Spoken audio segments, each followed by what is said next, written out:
WCBI News at 10 starts now.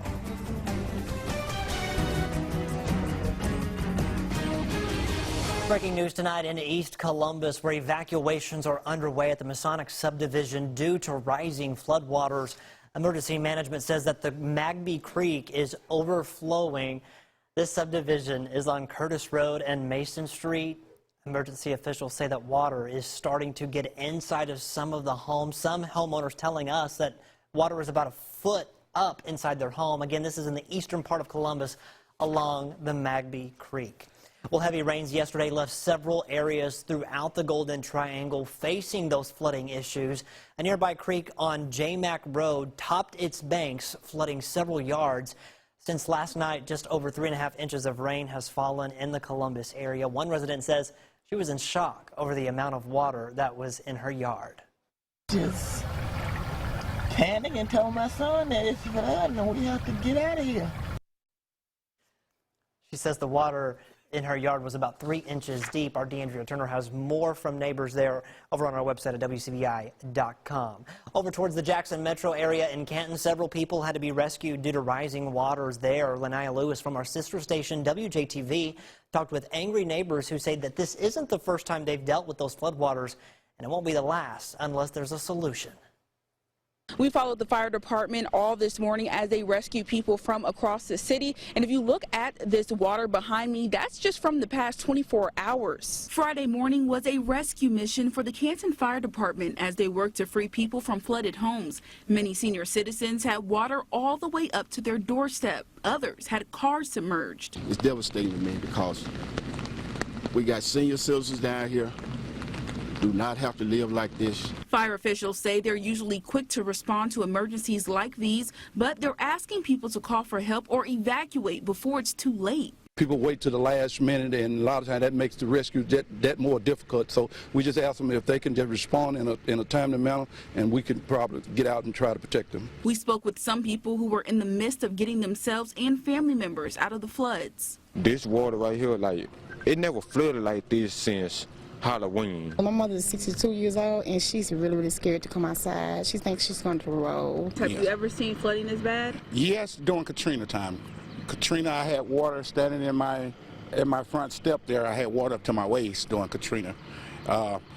It gets like this. This is the worst it gets now. And because it floods so often, citizens are demanding the city, county, and state to take action. I'm hoping that the state elected officials, the supervisors of Madison County, and the city leaders can work together to get this problem fixed. Send some help. Show your face. Be seen. We put you in the office, we can get you out. We reached out to the city of Canton to see if any assistance will be given to flood victims. We are waiting to hear back. Rain continues to exit the area. We've just got a few light showers that'll move through over the next hour or so. But as Scott mentioned, our main concern right now is this flash flood warning in East Columbus. This is mainly for the Masonic subdivision, as you just heard Scott mention. Our own Jacob Dickey is on the scene, and he's sending back some photos. And this is one of the streets there that's under the evacuation order. I believe this is Mason Street. And you can see the water all the way over the street coming up to people's homes. We have reports of up to a foot of water in this subdivision. There's another view there of water all the way over the roadway. So again, evacuation orders in effect for Mason Street and Curtis Roads. Luckily, the weekend is going to be dry, so we can start to dry out. I'll have a full look at that forecast in just a bit. Scott. All right, Trevor, thank you very much. Another big news tonight. The MDOC releases new details as clashes between prisoners continue. They're confirming that a 5th inmate has died in Parchman.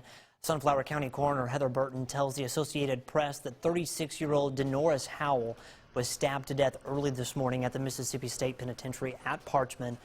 Howell is the 5th inmate to be killed by another inmate since Sunday, and the 3rd at Parchman. Another inmate was also stabbed in the incident this morning and taken to a Memphis hospital. In a statement, Commissioner Palisha Hall says that the major disturbances were gang-related. To read the statement in full, just visit our website at WCBI.com. Well, a state-mandated lockdown for MDOC inmates at prisons across the state is having an impact on some local work details in Lee County. Although there have been no disturbances at the Lee County Jail, nonviolent MDOC inmates housed at the County Work Center on Front Street are under the mandatory lockdown. That means the MDOC prisoners cannot take part in work details such as trash pickup county vehicle maintenance and other projects until that lockdown is lifted. Lee County Sheriff Jim Johnson says that inmates must be treated humanely and strict measures must be in place for a jail to be safe. Well, that's why we do the search when a person comes in. Although you get sued for it, you say you're violating somebody's rights, you don't have a right to search them. It's all done for safety. That's what it's done for. We do the random shakedowns in the jail, and we find shanks, we find knives, we find things. We don't allow anything from the outside to be brought to our jail. Sheriff Johnson says inmates have many privileges when they're brought to the jail. However, any inmate who breaks the rules can lose those privileges. Clay County deputies are searching for this missing man, 59-year-old David Box. He's not been seen since yesterday morning. Deputies say that his vehicle was last seen in a flooded area at Macklemore Bottom in northern Clay County. We're now on day 3 of trying to find Mr. Box, and the sheriff's office is using multiple resources in hopes of finding Mr. Box safe. Our Stephanie Poole has more. On Friday morning, the Department of Wildlife and Fisheries set out on the Holka Creek in hopes to find 59-year-old David Box. Clay County Sheriff Eddie Scott says Box has been missing since Wednesday. Well, he was reported missing to us yesterday morning sometime after 10 o'clock. During the investigations, we've discovered that he was last seen in the early morning hours of New Year's Day. Box's vehicle was found along this road in Macklemore Bottom. That's in the northern part of Clay County. We do know that the car was actually seen in Macklemore Bottom at that location about 1:45 on New Year's Day. Basically, it's trying to establish a timeline of Mr. Box New Year's Eve and into the early morning hours of New Year's Day. And with the possible lead, law enforcement hopes it can determine Box's direction. We're going to fly drones. We're going to do everything that we can, interviewing and talking to people who last had contact with him. Clay County EMA Director Tori Williams says, in a time of crisis for a single family, the whole community pulls together. When disaster strikes or something bad happens in a community, everybody does pitch in and get together and do the best that they can to help. We pull a lot of resources to find anybody. We like to think, or I like to think, I would like for somebody to do the same for me. These agencies in the Golden Triangle work together so well. Anytime that one agency is in need, there's always people going to step in to help us. Definitely hope Mr. Box is found. Now, if you have any information about David Box, you're asked to contact the Clay County Sheriff's Department. All right, we're going to send things back over to meteorologist Trevor Burchett. Trevor, some evacuations happening, floodwaters rising, but the rain is seeming to settle down. Yeah, that's the good news. The rain is starting to slack off just a little bit, maybe some showers overnight tonight, but it's going to take a second for those creeks and streams to catch up and start to slack back just a little bit. I think that'll start to happen over the weekend. Good enough weather for it on the Emerson Animal Hospital forecast. This is Lacey. I don't think she's too happy about this floodwater. She's giving us a little sass. The good news is tomorrow temperatures back close to 50 with lots of sunshine and dry weather. I'll have the latest on that flash flooding situation coming up right after this. Your WCBI First Alert AccuWeather forecast with meteorologist Trevor Burchett. Well, the heavier rain has finally started to exit the area, and once that cold front has come through, we've actually seen temperatures drop just a little bit. We're down to 57 in Columbus, 52 in Starkville. Everybody right now just about looks like in the mid to upper 50s, and we're going to get even cooler tonight now that cloud cover is going to start to move out. And as I mentioned, now that the heaviest of the rain has moved out, we can get an idea of how much we got at the Air Force Base in Columbus. Officially, that's the official recording site for Columbus. We picked up 3.5 inches. Now, some folks in the area picked up a little more than that, a little less than that, but that is the official report here in Columbus. Just about 4 inches in Louisville and over in Lamar County in Vernon, but everybody in the WCBI viewing area picking up at least 1.5 inches of rainfall. And of course, that's what's led to all of these flooding issues. Even though the rain has stopped, we've still got flash flood warnings and watches in effect for a good chunk of the area. Most of it now just limited to those flood warnings. We do have that one flash flood warning in Columbus, but that is due to all of that excessive rainfall up to the north. It's now running off through the creeks and streams down through the area. and that is why we have that flash flood warning in effect in East Columbus right now. Let's talk about that for a minute. That's going to be for just a small portion of Lowndes County, but it's going to mainly include the Masonic subdivision right there near MAGBY Creek, east of Highway 69 north and east of downtown. We've got some pretty hefty flooding going on there along Mason Street and Curtis Roads. The EMA is evacuating homes in that area, and unfortunately over the next couple of hours we could see those water levels rise just a little bit before they crest overnight tonight and start to go down through the weekend. So the good news is the water levels will recede over the weekend, but they might go up just a little bit more before that. So right there along Sylvan Road, Curtis Road, that's the Masonic subdivision we're talking about. Keep an eye out for those floodwaters, and remember, turn around, don't drown if you run into those floodwaters. Most of the area dry right now. We do have a line of light showers coming through the area. That won't do much for us, maybe just a quick, brief shower overnight tonight. 42 with those clouds clearing overnight. Most of us will be mostly clear by sunrise, and that'll last into tomorrow as well. Plenty of sunshine with temperatures right around that 50-degree mark. It's going to be a little breezy, though, so it could feel like the 30s at times. Most of Monday is going to be dry, but we are tracking a little bit of shower activity late Monday into Tuesday. Better chances for rain and storms return to the forecast by Friday.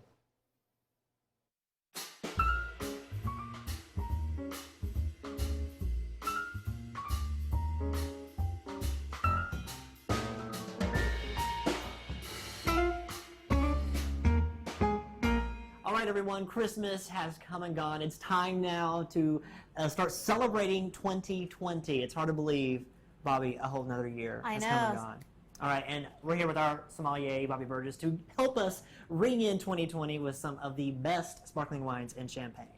Yes, so excited. I'm one of those people that believes if you don't have a bottle of sparkling in your fridge at all times, you're doing something wrong, because you never know when you need to celebrate, like finishing work on a very busy Friday night. Oh, yeah. So these are my favorites. Note to self, have bubbles in your fridge at all costs. Right? You never know. And this one is a really pretty rosé. Yes, so this is going to be made from Pinot Noir and a blend of Chardonnay. So this comes out of France. Okay. This is Wcbi Vernay. Very inexpensive, so if you're throwing a big New Year's Eve party, this is going to be your best bet. Okay, that's perfect, because a lot of people are probably thinking about, oh my gosh, what do I need to get? What's, you know, costly? Yes, and almost everywhere you go into is going to have this Wcbi Vernay. Perfect, and it's a fun color, and I That's love beautiful. the name of it as well. Right? All right, and then you've got another sparkling wine here. Yes, so this is going to be actually from California. Okay. This is Roederer Estate. So they actually make real champagne in Champaign, France, but this is what they make in the United States. So they make a sparkling wine in the U.S., in France they'll make the champagne. It tastes really good, though. It is. It's delicious. It's one of my favorites. Inexpensive again. So now we're going to move. Favorite. Right? You need a good value. Oh, for sure, for sure. And then last here, This is going real to be champagne, yes, you said, right? yes. Okay. So champagne comes from Champagne, France. Anything else is sparkling wine, just as you have Prosecco in Italy, Cava in Spain, and Champagne, you have Champagne, France. Love it. So this is going to be Perrier-Jouet, which here is a big wine for us because our owner got engaged to his wife with this, and they also poured it at their wedding, but they poured a higher end one that they carry. So if you get this champagne, you might be getting engaged on New Year's. Is that right? Hey, right?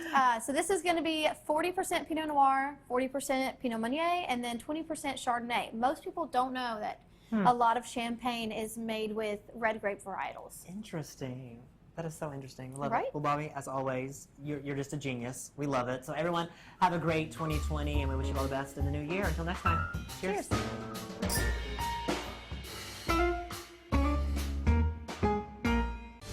You're watching WCBI News at 10 with Scott Martin.